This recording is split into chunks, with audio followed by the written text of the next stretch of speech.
दोस्तों, ये वीडियो मैं थोड़ा दुख और थोड़ा हैरानी, थोड़ा गम और गुस्से के साथ बना रहा हूँ। अपने भाइयों और बहनों के छात्रों के लिए 26 दिन भूखा रहने के बाद, जिसमें कि मेरे 11 किलो शरीर ख़त्म हो चुका है, मसल्स चले गए हैं, ऑर्गन और दिमाग पर इरिवर्सिबल डैमेज लगभग होने के कागार पर पहुंचा है, और वो भी लद्दाख की कड़कती ठंड से दिल्ली की तपती धूप में बैठकर ये सब करने के बाद क्या मुझे किसी से कैरेक्टर सर्टिफिकेट लेनी होगी कि मेरा अनशन कितना पवित्र था? मैंने तोड़ा तो किसके हाथों तोड़ा, उसके हाथों क्यों तोड़ा, इसके हाथों क्यों नहीं तोड़ा, क्या डील हुआ, क्या सौदा हुआ, ये सब मुझे जवाब देना होगा। मैं कल से अब तरल लिक्विड फूड ले रहा हूँ, पी रहा हूँ, तो थोड़ी सी शरीर में जान आई है। बदकिस्मती से वो जान मुझे इसमें देनी पड़ रही है, दुख के साथ कह रहा हूँ। मगर सुबह से मुझे बहुत से लोग फ़ोन करके या पोस्ट दिखाकर कह रहे हैं कि आप पर बहुत सवाल उठाए जा रहे हैं, आपने इनसे क्यों अनशन तोड़वाया, केंद्रीय मंत्रियों से क्यों नहीं तोड़वाया, किसी और से क्यों नहीं तोड़वाया, क्या डील हुआ है, सौदा हुआ है। ये सब मुझे जवाब देना होगा। अगर सौदा करना होता, डील करना होता, तो क्या 26 दिन भूखे रहना पड़ता है? कितनों ने डील किए हैं, आपने देखा होगा। क्या वो इस तरह से डील करते हैं? क्या मैं आलीशान एयर कंडीशन कमरे में बैठ के डील सौदा नहीं कर सकता था? मुझे यहाँ दिल्ली की गर्मी में बाहर रोड साइड पर बैठकर डील करना पड़ता। धिक्कार है ऐसे देश पर जिसमें ऐसे दिमागों की उपज होती है, जिसमें से ऐसे नीच ख्यालात निकलते हैं। मैं दोष नहीं देता हूँ आप में से ज़्यादातर पर, क्योंकि आपको ज्ञान नहीं है, पता नहीं है क्या हालात थे मेरे ऊपर, क्या गुजरा मेरे परिवार पर पिछले 1-2 हफ्ते में। इसलिए आप लोग ऐसा शायद कह रहे हैं, और कुछ लोग शायद जान कर कह रहे हैं, पता है उन्हें। इसलिए पहले बात सुनने से पहले उसका बैकग्राउंड ज़रूर देखिएगा। क्या उन्हें कोई खुंदक है? क्या वो किसी पॉलिटिकल पार्टी से हैं, जिस पॉलिटिकल पार्टी को किसी और पॉलिटिकल पार्टी से कुछ खुंदक है? या वो न्यूट्रल कोई आदमी कह रहे हैं? अगर न्यूट्रल कह रहे हैं तो ज़रूर उनकी बात सुनिएगा और मुझे भी बताइएगा। मैं जवाब देने की अभी भी कोशिश करूँगा, समझें या न समझें, मगर मेरी सद्भावना है और मेरा आपके साथ सिंपैथी है। अगर आपको नहीं मालूम है क्या हुआ इन दिनों में और किन हालातों में क्यों अनशन तोड़ा और क्यों इस तरह से तोड़ा, पहले तो मैं आपको ये बताऊं कि जब मुझे सफदरजंग अस्पताल ले जाया गया ज़बरदस्ती 18 तारीख को पकड़कर, तो वो सिर्फ अस्पताल नहीं था, वो एक छावनी थी, वो एक जेल था, जहाँ पर मुझे ऐसे रखा गया जैसे कोई कैदी भी शायद ही रहता हो। हर चीज़ पर पाबंदी थी, बाहर नहीं जा सकता था कमरे से, कोई परिंदा भी पर नहीं मार सकता था हमारे कमरे तक, किसी से मिलने का कोई वो नहीं था अधिकार। मुझे सिर्फ 3 रिश्तेदार रह सकते थे, कोई संचार का मोबाइल फ़ोन, लैपटॉप नहीं रख पाता था मैं, कहीं कोई कुछ संदेश नहीं भेज पाता था। आप लोगों को मैं किसी तरह नैपकिन पेपर पर लिख कर भेजता था, वो भी कभी कभी जब्त किए जाते थे ज़्यादातर। और मुझसे मिलने मेरे रिश्तेदार, मेरे दोस्त जो लद्दाख से आते थे, ख़ास हवाई जहाज़ के लंदन के बराबर टिकट देके, उन्हें भी वापस कर दिया गया। ये सब इलीगल था, ये सब एक तरह का नॉर्थ कोरिया बन गया था हमारा देश, और ख़ासकर जहाँ मैं था ये एक जेल खाना था। और ऐसे हालात में कई दिन गुजारने के बाद गीतांजलि, उनकी सूझबूझ और उनका कमाल है कि उन्होंने संडे, रविवार के दिन भी, जो कि 19 तारीख थी, रविवार के दिन भी दिल्ली हाई कोर्ट के हियरिंग बिठवाई, और उसमें ये अपील किया, और उसमें ये कहा गया कि मैं डिटेंशन में नहीं हूँ, और उसके बाद भी ये सारा पहरा जारी रहा। फिर मंडे 20 तारीख को फिर से सिंगल बेंच हाई कोर्ट में अपील की गई, जहां रिजेक्ट हुआ। फिर 21 तारीख को ट्यूसडे डबल बेंच हियरिंग बिठाई गई, जिसमें फाइनली ये डिक्लेयर किया गया कि मैं जहां जिस अस्पताल में भी जा सकता हूं और आज़ाद नागरिक हूं। मगर उस दिन भी आपको नहीं मालूम है किन हालतों में मैं रहा। हाई कोर्ट के आदेश के बाद भी मुझे सफदरजंग से जाने नहीं दिया गया, ये कहकर कि हमें ऑर्डर नहीं आया है। 2 बजे शायद ऑर्डर दी गई, 7 बजे तक ऑर्डर को रोक के रखा गया और उन्हें नहीं दिया गया ताकि मैं न जा पाऊँ। पता नहीं मंसूबा क्या थी उनकी। रोक कर 3 घंटे सामान पैक करके हमें बिठाया गया। फिजिकली लड़ के झगड़ के हड़ताल के अंदर और एक हड़ताल करके ज़मीन पर लेट कर जो ताकत 22वें दिन मेरे में थी, वो जोर लगाकर मुझे बाहर ज़बरदस्ती निकलना पड़ा। आपको नहीं मालूम है। Ask them to arrest me. I'm a free citizen. Ask them to arrest me. Yeah, arrest me. Yes, arrest me. What is this? Keeping me for 3 hours here on 25th day of my hunger.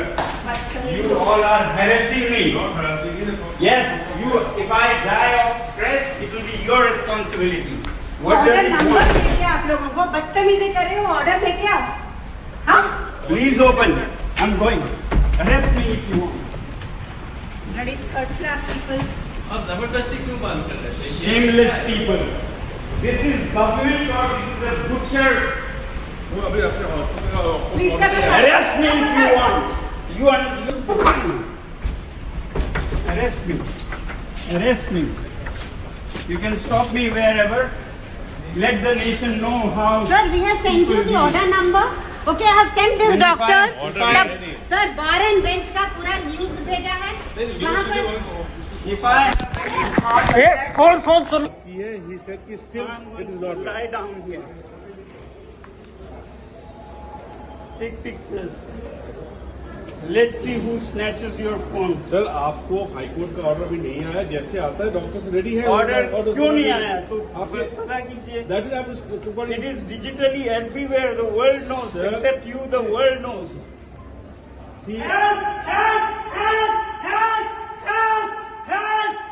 मैंने भी ये videos जारी नहीं किए, ये सोचकर कि किसी मासूम, तो क्या कहूँ, हेल्पलेस पुलिस अधिकारी के चेहरे आ जाएं, उनके नौकरी पर बात आ जाए, इसलिए नहीं रिलीज़ किया। अब ये बात आई है तो मैं कुछ अंश दिखाऊंगा। ये वीडियोस भी बाहर ना जाएं, इस पर हमारे फ़ोन पर छीना झपटी हुई, तोड़ फोड़ हुआ और हमने किसी भी तरह ये वीडियोस रखे, मगर मैं रिलीज़ नहीं कर रहा हूँ। छोटा आपको एक नमूना दिखाऊंगा। ऐसे हालात से हम गए मेदांता हॉस्पिटल गुड़गांव में। हमने सोचा अब हम आज़ाद नागरिक हैं, यहाँ पर आज़ादी होगी, मगर नहीं।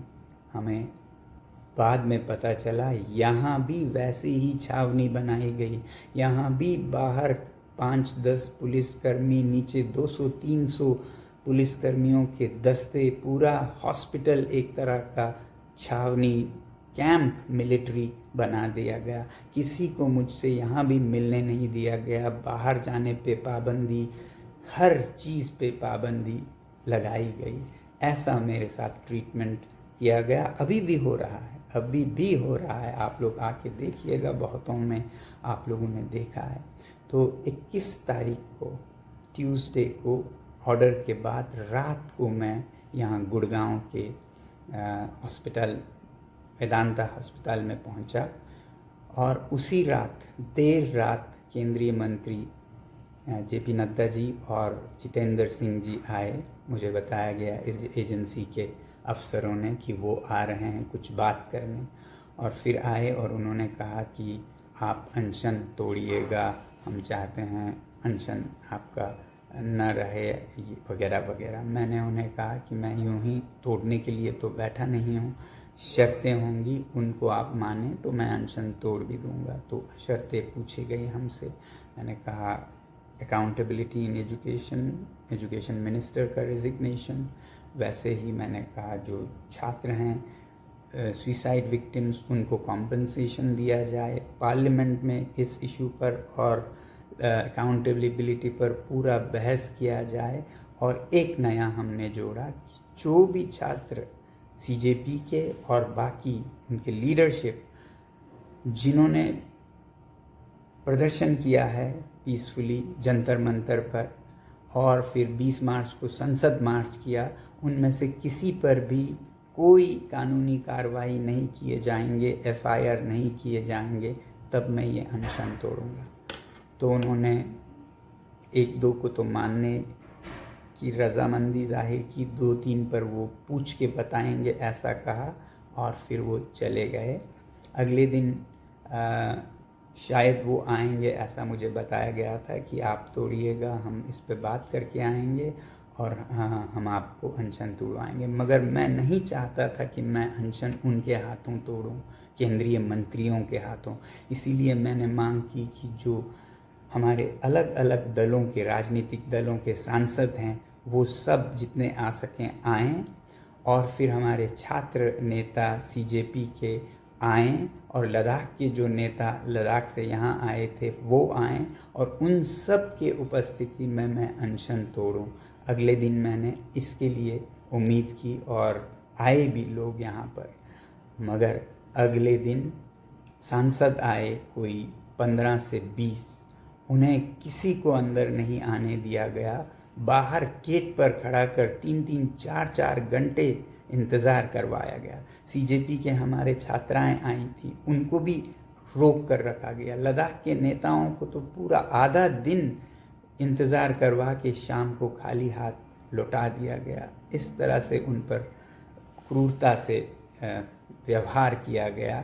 मुझसे एक आज़ाद नागरिक से, जिसे दिल्ली हाई कोर्ट ने आज़ाद डिक्लेयर किया था, उससे मिलने तक नहीं दिया गया। अब हम इस पर कंटेम्प्ट ऑफ कोर्ट का कार्यवाही शुरू करने की सोच रहे हैं। अगर कोर्ट ने हमें कहा कि हम जहाँ चाहें जा सकते हैं, मिल सकते हैं, तो किसने और क्यों ऐसे लोगों को रोका है? तो पूरा दिन जो 22 तारीख का था वो इसी में चला गया और जो केंद्रीय मंत्री थे वो तो आए नहीं, वो अपने मीटिंग्स करते रहे। हाँ, उन्होंने एजेंसीज़ के ज़रिए मुझसे हम ये मानेंगे, ये नहीं मानेंगे, ये नेगोशिएशन पूरा दिन चलता रहा, अगले दिन तक भी, जिसमें वो इस्तीफ़ा राज़ीनामा जो धर्मेंद्र प्रधान जी का है उस पर तो वो टाइम लेना चाहते थे, अभी हम नहीं कह पाते हैं वगैरह वगैरह। कॉम्पनसेशन का उन्हें समस्या नहीं था, पार्लियामेंट में डिस्कशन पे कोई समस्या नहीं थी, मगर जो छात्रों पर कानूनी कार्रवाई नहीं होगी उस पर उन्हें बहुत एतराज़ था। और मैंने कहा इसके बिना मैं अनशन बिल्कुल नहीं तोड़ूंगा। मैं अनशन तोड़ के चला जाऊं और जो छात्र हैं उन पर एफआईआर लगे, सालों साल उन्हें कोर्ट कचहरी में, जेल में, एनएसए में जाना पड़े। मुझे पता है लद्दाख में 24 सितंबर के बाद लगभग 80 नौजवानों पर क्या क्या गुजरी हैं। मैं नहीं चाहता था कि यही यहाँ के सीजेपी के लीडर्स और छात्रों पर, वॉलंटियर्स पर हो, तो मैं उस पर अड़ा रहा कि इसके बिना मैं बिल्कुल अनशन नहीं तोड़ूंगा, चाहे मैं हफ्ता यहाँ पड़ा रहूँ। फिर आखिर उन्होंने कहा ये हम करेंगे मगर रिटन में नहीं दे सकते हैं, हम वर्बली कहेंगे। मैंने लॉयर्स से कंसल्ट किया, दिल्ली के नामी लॉयर्स, वकीलों से। उन्होंने भी कहा कि ये लिखित में तो कभी नहीं देगी सरकार, मगर हाँ वर्बल हो सकता है। मैंने नहीं माना, मैंने कहा जब तक लिखित में नहीं होगा मुझे कोई जल्दी नहीं है, मैं पड़ा रहूँगा भूखा, आप जाइए। मगर देश में जिस तरह से बढ़ता जा रहा था छात्रों का आक्रोश, उसके चलते फिर 23 तारीख यानी कि कल रात को खबर लाई गई कि वो मान गए हैं लिखित में देने के लिए भी कोई छात्रों पर कार्यवाही नहीं होगी। साथियों, मेरा इस मुद्दे पर सबसे ज़्यादा ध्यान था कंडीशंस में से कि ये जो लीगल एक्शन है, ये एफआईआर्स हैं उस पर, ना कि इस्तीफ़ा पर। जो रेजिग्नेशन है वो भी एक कारण है। मैं कह रहा था एक और वीडियो में कि मेरा दिमाग अलग तरीके से चलता है। मैं इस रेजिग्नेशन को बहुत ज़रूरी मेरे द्वारा करवाना नहीं समझता हूँ। आपको पता है ये रेजिग्नेशन जो कि छोटी सी बात है इस सरकार के लिए, ये ऐसा न करने से उन्हें कितना नुकसान हो रहा है। पूरे देश में उनकी नाम बदनाम हो रही है, गुस्सा हो रहा है, नफ़रत कर रहे हैं लोग। मुझे ये पता था कि इस तरह से वो ज़्यादा टिक नहीं पाएंगे। वो रेजिग्नेशन वैसे ही आज या नहीं तो कल देंगे, और नहीं तो मेरे अनशन तोड़ने के साथ आंदोलन तो ख़त्म नहीं होगा, तो हमारे सीजेपी के जो छात्र हैं वो करवाएंगे। इस पर ध्यान देने से ज़्यादा मुझे छात्रों की रक्षा सुरक्षा पर देना था, ताकि वो जब कार्रवाई करें तो उन पर कानूनी कार्रवाई ना हो, वो कवर में दे सकूं। बाकी वो कर सकते हैं, और क्योंकि उन्हें ही नुकसान हो रहा था तो मुझे पता था ये जल्द ही हो जाएगा रेजिग्नेशन का काम भी, इसलिए मैंने उस पर ज़्यादा जोर नहीं दिया।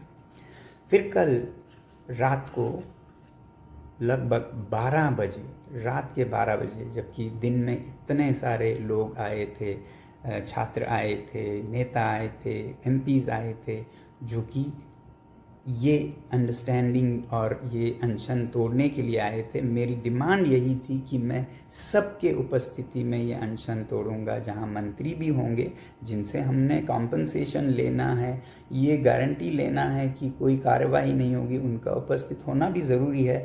साथ में हर एक पार्टी के, मैंने कहा था 2-2 एमपीज़ होंगे, सीजेपी के नेता होंगे, लद्दाख के नेता होंगे, मगर उन सब को वापस करने के बाद फिर कल रात को कोई 12 बजे मुझे बताया गया कि मंत्री अभी आ रहे हैं, वो मान गए हैं ये अनशन तोड़वाने पर, लिखित में भी देने पर। अब एक तरफ मेरा सबसे बड़ा डर और ये जल्दी करने का कारण ये था कि आपको याद होगा दिल्ली में हालात इस तरह बनते जा रहे थे कि कभी भी कोई बहुत बड़ा क्रैकडाउन हो सकता है। कल रात को जो मैं वीडियोस देख पा रहा था उससे लग रहा था कि कनॉट प्लेस एरिया में बहुत बड़ा कुछ होने वाला है। आप ही लोग रिपोर्ट दे रहे थे, और मुझे बार बार याद आ रहा था लद्दाख का 24 सितंबर, जिसमें बहुत बेरहमी से पुलिस और सीआरपीएफ ने गोलियां सर में, सीने में मार के लद्दाख के युवाओं का कत्लेआम किया था, और वो यहाँ हो सकता है इसका मुझे डर था। और अगर ऐसा कुछ होता है तो फिर ये अनशन का मतलब ही नहीं रहेगा। इसलिए अगर मैं अनशन तोड़ूं और ये डिफ्यूज़ कर सकूं तो शायद हिंसा रोक सकूं, ऐसा सोचकर मैं राज़ी हुआ अनशन तोड़ने को। मगर मैंने कहा मुझे इनके उपस्थिति में ही सिर्फ नहीं तोड़ना है, मुझे और लीडर्स को बुलाना है। मगर रात के 12 बजे मैं किसे बुलाता, और बुलाता भी तो घंटे लग जाते, और मिनिस्टर्स वहाँ से लगभग निकल पड़े थे। तो आनन फानन में लद्दाख के जो नेता थे वो एक ही जगह पे रहते थे, चाणक्यपुरी लद्दाख भवन में एक ही जगह पे। तो उनको मैंने बुलाने की कोशिश की। मैंने उन्हें कहा कि लद्दाख के नेता भी होंगे कम से कम, और कोई ना हो तब मैं करूँगा। मगर ये एजेंसीज नहीं मानी। उन्होंने कहा नहीं, आप उनको नहीं बुला सकते हैं, इन्हीं के उपस्थिति में कीजिए। जिस पर मैंने बिल्कुल फुट डाउन करके कहा फिर मुझे कोई साइन नहीं करना है, ना ही अनशन तोड़ना है, रहने दीजिए। फिर वो बात करने लगे। उसी बीच मैंने सोचा इनसे पूछते रहने के बजाय मैंने फ़ोन किया लद्दाख के नेताओं को। मैंने कहा आप लोग गाड़ी लीजिए और चल पड़िए यहाँ के लिए, यहाँ आएंगे, देखा जाएगा। मैं आप लोगों की उपस्थिति के बिना सिर्फ 2 मंत्रियों की उपस्थिति में बिल्कुल अनशन नहीं तोड़ूंगा। तो लद्दाख के नेता वहाँ से निकल पड़े। जब निकल पड़ने लगे तब उन्होंने फिर मजबूर होकर उनको मदद करने लगे आने में भी। तो वो भी पहुँचे 12:30 बजे, उधर मंत्री भी पहुँचे। और क्योंकि कनॉट प्लेस में इतना बड़ा हादसा का डर था तो मैंने इसे और एक दिन टालने से मना या अच्छा नहीं समझा इसे। और जितना जल्दी मैं ये कह सकूं कि मैं अनशन भी तोड़ रहा हूं, कृपया शांति रखिए, बेहतर होगा देश के लिए। और एक जगह अगर हिंसा हो गई तो तमाम शहरों में हिंसा होगी। आप समझ सकते हैं क्या हो सकता है। आप घर बैठे सोफ़ा पर से इसके साथ क्यों अनशन तोड़ा, उसके साथ क्यों नहीं तोड़ा, बहुत आसान है आपके लिए कहना कि इसमें क्या सौदा हुआ, क्या डील हुआ। बहुत आसान है। अपने ज़बान को ज़रा तोल कर बात कीजिएगा। कितना आप हानि कर सकते हैं किसी के दिल को, जो हफ्तों से घर नहीं गया है, सड़क पर बैठा है भूखा प्यासा, उस पर ऐसा बोलते हुए आप लोगों में ज़रा भी रहम नहीं आई। मैं ये पूछना चाहता हूँ। तो ऐसे हालात में जब खतरा था विस्फोटक स्थिति का, तो लद्दाख के नेताओं को लाकर उनके साथ मैंने बाकायदा लिखवा कर लिया कि कोई कार्रवाई नहीं होगी छात्र नेताओं पर, छात्रों पर, सीजेपी पर, और फिर लिखवाया कि कॉम्पनसेशन होगा, पार्लियामेंट में डिस्कशन होगा। हाँ, मैंने अकाउंटेबिलिटी के बारे में उनसे ज़रूर कहा कि आप समय लेके भी करिए, मगर ये करना होगा आपको। जोर नहीं दिया क्योंकि मुझे पता है ये वैसे भी होने ही वाला है, तो मैं और 2 दिन के लिए इसको क्यों टालता। इस जितना जल्दी होता भारत की शांति के लिए ये उतना ही काम आता, ये अनशन का तोड़ना। तो ऐसे हालत में कल मेरा अनशन तोड़ना हुआ। मेरे सबसे बड़ा दुख था कि मुझे उन हालात में तोड़ना पड़ा, रात के 12:30 बजे, जिसमें मेरे साथी जो छात्र हैं वो भी नहीं आ पाए। जो एमपीज़ यहाँ आए थे मिलने के लिए मुझसे, जिनको मैं बुलाना चाहता था दोबारा ताकि मैं उनके उपस्थिति में उनके हाथों से भी लेकर अनशन तोड़ूं, वो नहीं आ पाए। वो मेरे दिल का सबसे बड़ा दुख होगा। मगर फिर कहते हैं ना, कभी किसी को मुकम्मल जहां नहीं मिलता, कहीं ज़मीं तो कहीं आसमान नहीं मिलता।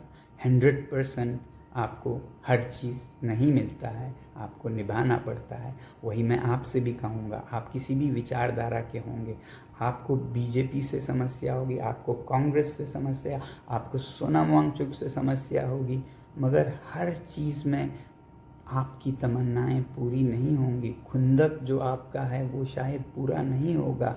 कहीं पर हमें बैलेंस देखना पड़ता है। कहते हैं ताश के खेल में जीतने वाला वो नहीं है वो जो ज़्यादा किस्मत जिसकी चलती है, बल्कि वो है जिसे कब उठकर जाना है ये समझ आता है। तो मैं यही सोच रहा था, अब इसे रोकना होगा, नहीं तो अनर्थ हो सकता है देश में। तो ऐसे हालात में कल 12:30 बजे मैंने अनशन तोड़ा। अगर ये गलत था तो मैं कसूरवार हूँ, मुझे सज़ा दीजिए या मुझे माफ़ कर दीजिए। मैं शायद फिर ऐसा कभी गलती ना करूं कि अपना पूरा ज़िंदगी दे के दिल्ली के सड़क पर इन हालातों में रहूं। मगर नहीं, मेरा ख़्याल ये है कि आप अनजान हैं, आपको ख़्याल नहीं है क्या यहाँ हालात थे, कैसे मुझे रखा गया है, इस दिल्ली को कैसे नॉर्थ कोरिया बनाया गया है, जिस पर कि सवाल उठने चाहिए, जिस पर कि हम कोर्ट में भी चैलेंज करेंगे कि कैसे नागरिकों को ऐसे ट्रीट किया जाए जब दिल्ली हाई कोर्ट अपने फैसले सुनाती है। ये एक अलग चैप्टर है, मगर जो भी गुजरा है उसके बावजूद ये सब सहते हुए भूख के ऊपर ये सब हमने किया है। आपके लिए कहना बहुत आसान होता होगा, मगर हमारे लिए हर चीज़ में से गुज़रना, उसे जीना और उसमें से फिर निकल कर आना उतना आसान नहीं है। तो थोड़ी सी आप भी मन में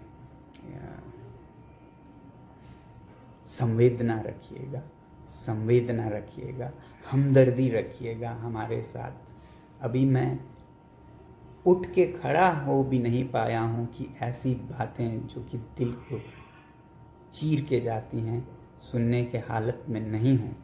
कृपया अपने वाणी को लगाम दीजिएगा। बोलें तो प्यार की वाणी बोलिएगा, न बोलें तो ना ही बोलें, फिर वो ज़्यादा मेरे लिए मरहम होगा। आज इतना ही। धन्यवाद। जय हिंद।